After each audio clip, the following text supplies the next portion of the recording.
panda, panda, panda, panda. I got broads in Atlanta, just to lean the family. Less होती है या इससे extra होती है तो नहीं सुन सकते, तो फिर तो कान के ईयर ड्रम ही खराब हो जाएंगे। यानी एक दिन ऐसा आएगा हम सुन ही नहीं सकते। Done it helps, legacies, found them, wait see, pockets full, done it. ये साउंड जो प्रोड्यूस होती है टू एंड फ्रो मोशन से होती है। जब कोई वाइब्रेशन होता है तो साउंड प्रोड्यूस होती है। जैसे I just wanna be happy, happy tonight. Hello, welcome to my आपका एजुकेटर चैनल। साउंड जैसा कि आप जानते हैं क्लास 8 का है टॉपिक। साउंड हम सुनते हैं, अच्छी साउंड भी होती है, बैड साउंड भी होती है। अच्छी होती है म्यूजिकल हो जाती है साउंड, और तेज होती है तो नॉइज हो रहा है।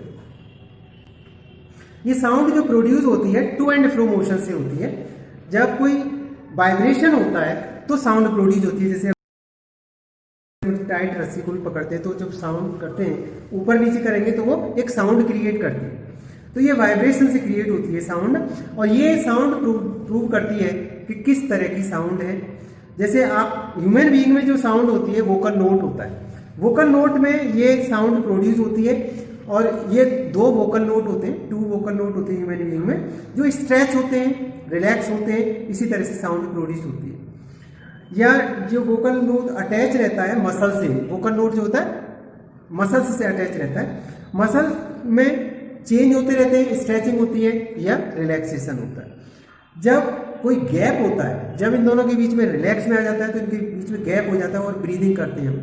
जब हम सांस लेते हैं या सांस निकालते हैं उस टाइम पर हमारी ये रिलैक्स में होती है, जिससे कि इजीली हवा वायु अंदर चली जाती है और एयर बाहर आ जाती है, वो फूड पाइप के थ्रू जाती है। ये जो वोकल कोड जो होता है स्ट्रेच और थिन होता है तो हाई पिच साउंड होती है। जो वोकल नोट होता है स्ट्रेच और थिनर होता है तो लेस गैप होता है, और लेस गैप होता है तो हाई पिच साउंड होती है। और यदि वोकल कोड के अंदर लूज और थिकनेस होती है तो लो पिच साउंड होती है। तो ये याद रखो, तो more and so low frequency रहती है तो लो पिच साउंड होती है, और यदि हाई फ्रीक्वेंसी होती है तो हाई पिच साउंड होती है। साउंड का जो मीडियम होता है, साउंड मीडियम से जाता है। अब हम वैक्यूम में जाते हैं, स्पेस में जाएं तो हमारी साउंड आगे नहीं जाती, पता ही नहीं चलता, आप लिप्स मूवमेंट करते रहेंगे कुछ नहीं सुनाई देगा, क्योंकि वहां पर कोई मीडियम नहीं है। तो मीडियम की जरूरत होती है साउंड के लिए, मीडियम की जरूरत होती है। ये साउंड वेव जैसे चलती है, transmission of sound wave is known as propagation of sound. जो साउंड वेव का ट्रांसमिशन होता है वो प्रोपेगेशन ऑफ साउंड होता है। इसमें मीडियम देखें तो सॉलिड, लिक्विड और गैस, 3 मीडियम में साउंड को हम देखते हैं। तो साउंड की जो स्पीड होती है एयर में 340 मीटर पर सेकेंड, वाटर में 1500 यानी 1500 मीटर पर सेकेंड, और स्टील में, वायर में वो 5000 मीटर पर सेकेंड प्रोपेगेशन होता है, जो साउंड ट्रेवल करती है, जो जिसके साथ मीडियम होता है। ये सॉलिड में ज्यादा होती है, लिक्विड में उससे कम होती है, एयर में उससे भी कम होती है। तो साउंड ट्रेवल करती है। अब आता है sound here through the year, year के थ्रू हम हियरिंग करते हैं। ये ऊपर का जो आउटर पार्ट होता है ईयर का, उसे पिन्ना कहते हैं। मैं आपको इसमें स्ट्रक्चर बनाने की बजाय मैं आपको ऐसी बुक से बता देता हूँ कि ये जो स्ट्रक्चर है ये आप देख सकते हैं कि ये आउटर पार्ट होता है, इसे हम पिन्ना कहते हैं, और इनर ये इसके साथ ये साउंड वेव यहाँ से वेव्स जो जाती है ईयर कैनल के थ्रू, ईयर कैनल से होती हुई ईयर ड्रम के पास जाती है।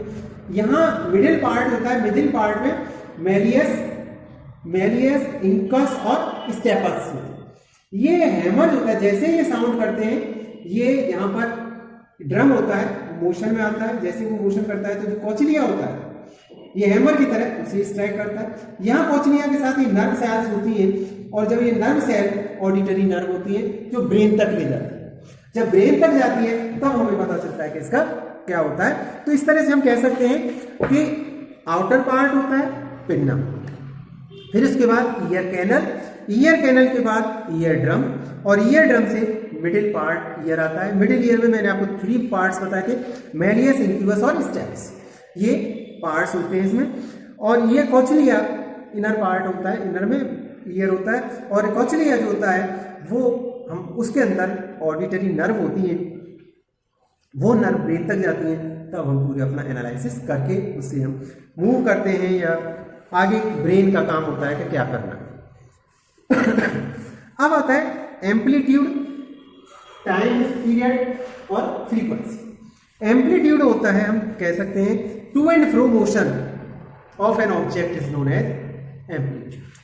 यानी एक टू एंड फ्रो जो मोशन होता है ऑब्जेक्ट का वो एम्पलीट्यूड बोला जाता है।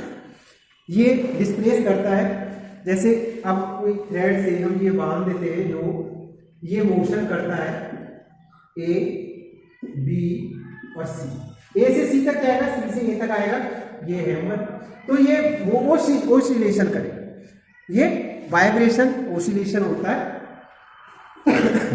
और ये डिस्प्लेसमेंट करता है ए से सी तक, सी से ए तक। जब ये वाइब्रेशन करता है तो इसके अंदर जो टाइम पीरियड लगता है वो टाइम पीरियड को हम मेजर करते हैं। इसी तरह से ये फ्रीक्वेंसी होती है, जो फ्रीक्वेंसी को मेजर करते हैं हम, कि हम कह सकते हैं कि वाइब्रेशन मोशन 1 सेकंड में जितनी मोशन किया वो उसकी 1 फ्रीक्वेंसी होती है। 1 सेकंड में जितना मोशन किया उसने वो उसकी फ्रीक्वेंसी होती है।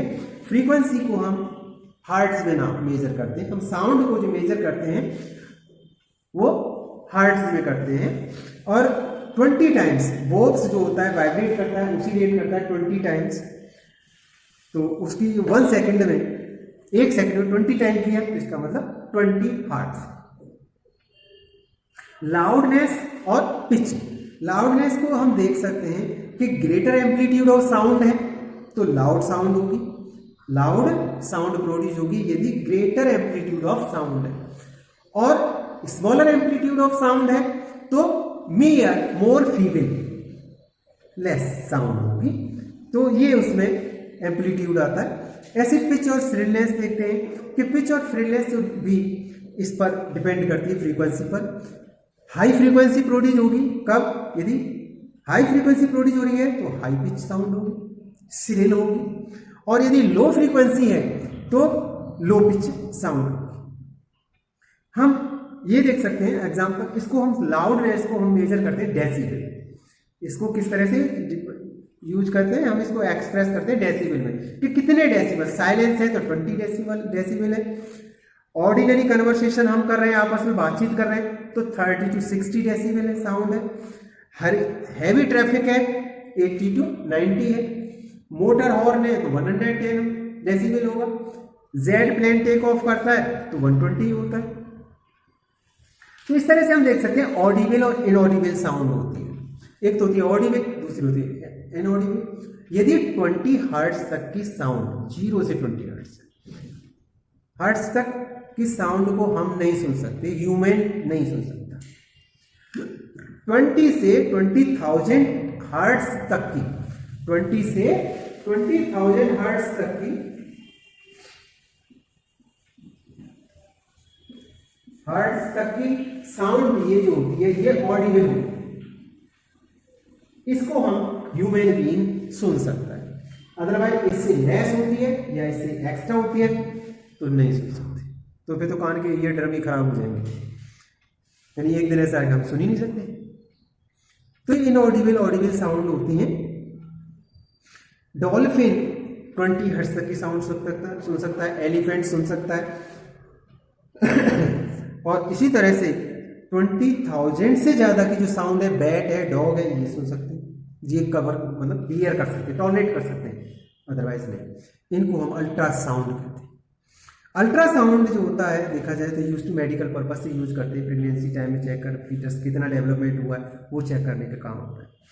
अब आता है नॉइज और म्यूजिक में difference. Noise and music, noise and music का डिफरेंस देखें। नॉइज क्या है, अनप्लीजेंट साउंड जिसे हम सुनना ही नहीं चाहते, यानी अनप्लीजेंट इररेगुलर पैटर्न में बोली हुई जो साउंड होती है वो नॉइज बोली जाती है। यदि रेगुलर होती है, प्लीजेंट साउंड होती है, अच्छी लगती है हमें, म्यूजिक होता है। ये डिफरेंस है मेन तो इसमें।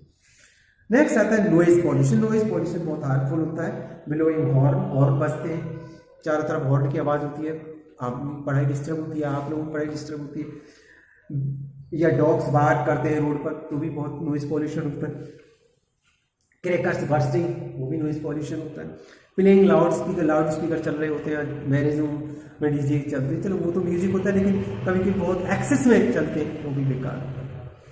एक लिमिट होनी चाहिए, अदरवाइज हम इस तरह के सुनते रहेंगे तो एक दिन हम डेफ हो जाएंगे। अब डेफ होने का मतलब कभी कभी हियरिंग इम्पेयरमेंट भी हो जाता है कि कुछ लोग ऐसे होते हैं जिन्हें सुनाई नहीं देता, बाई बर्थ सुनाई नहीं देता, वो डेफ होते हैं, उनके लिए अलग एड लगाई जाती है, वो कम्युनिकेशन को नहीं सुन पाते, बहुत इंपॉर्टेंट चीज़ है। तो हियरिंग इम्पेयरमेंट बोला जाता है। और ये आपका साउंड का टॉपिक था। I hope you have understand and likes and subscribe. Thank you. I just wanna be happy, happy tonight.